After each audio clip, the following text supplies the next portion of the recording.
Okay, so Dina, this is the front entrance of the ashram. We put a little arbor here. I don't know if you've seen it already. And some flowering pots, but I didn't invest a lot of time in because I think they'll die when we go to Florida. Just these two pots.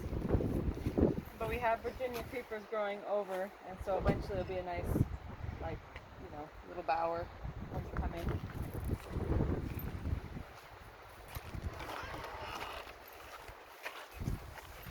On this side of the arbor, I also planted some of these beautiful pink roses that you had in the front, and there's another climbing red one over there.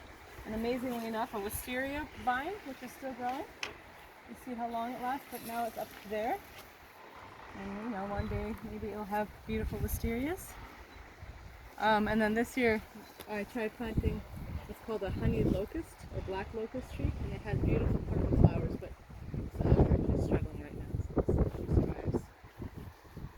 And then on the left side here, we have again this beautiful rosy planted. Every year she starts growing like crazy. She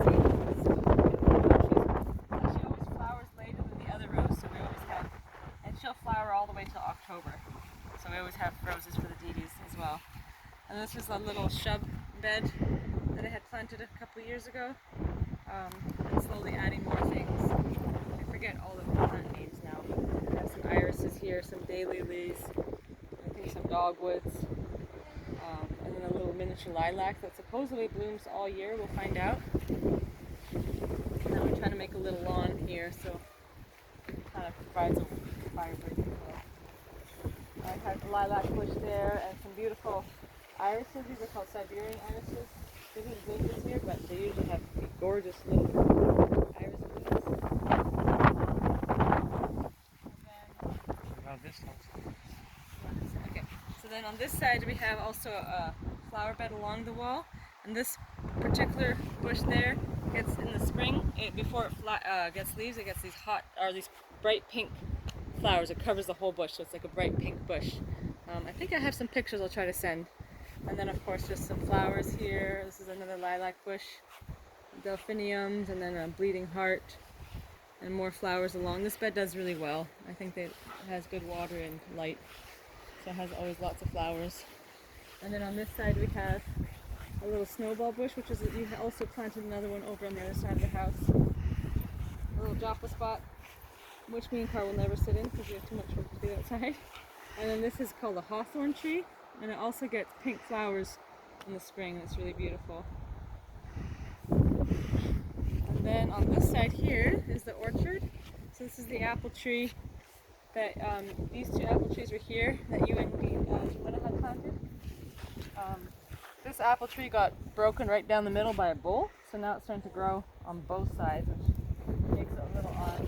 And this winter, for whatever reason, it was a very cold winter, so part of the apple tree just decided it wasn't doing very good, so I don't know if it'll have to go or if it'll come back again next year.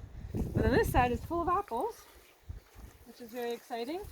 Got tons and tons of apples this year. And then this is another tree we planted. This is a Honeycrisp apple tree, and this year it's having, it's our third year that we've had it, and it's got lots of apples on it as well, which hopefully our dogs will keep the bears away and we can actually have apples.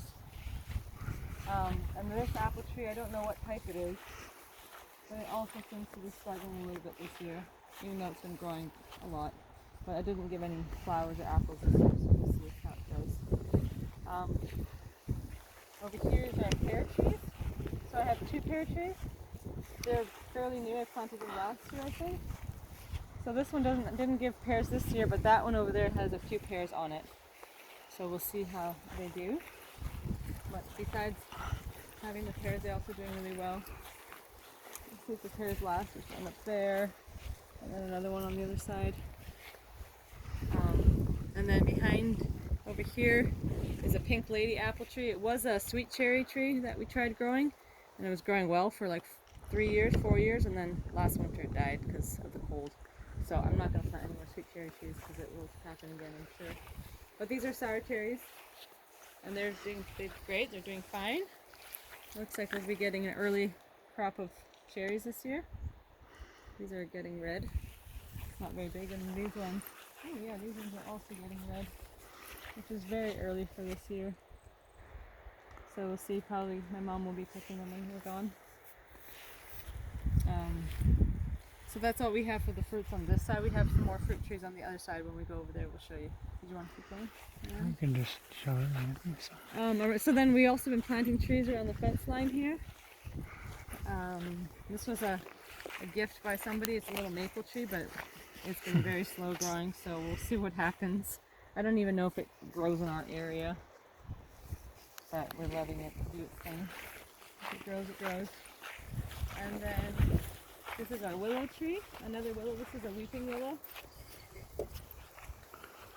Although it doesn't look like it's weeping that much, and she's been doing really well. We tried to plant trees that along this area because it's a natural water thing that goes down the mountains and kind of runs through the property and out the other side. So far a lot of the trees seem to be doing well in this area. I still water them occasionally, but I don't have to have full water on them, but they were doing quite well, even the willows. These are paper birch. They're close to the willow, but they usually just kind of grow tall and narrow. These are like 3 little paper birch trees. This is an alder tree. I don't know what kind of tree that is, but it's growing really well, so hopefully it's a nice shady tree for this area.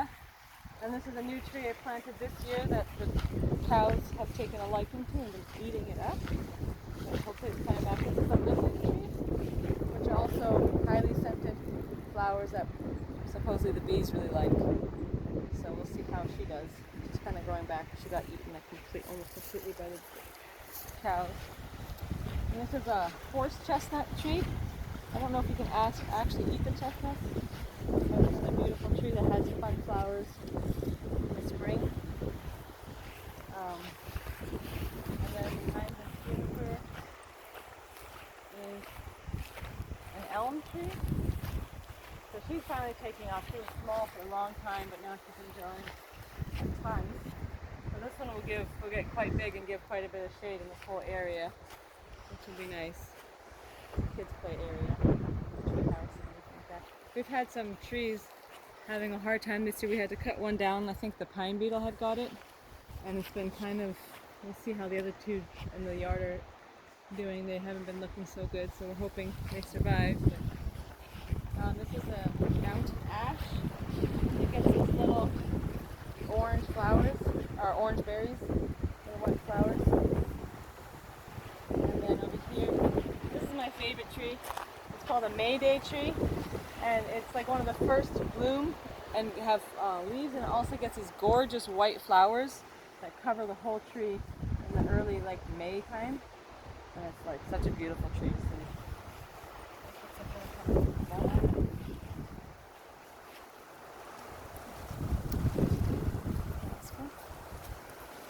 We're always competing with Ganesham. He plays soccer out here and always kicking at my trees. Anyway.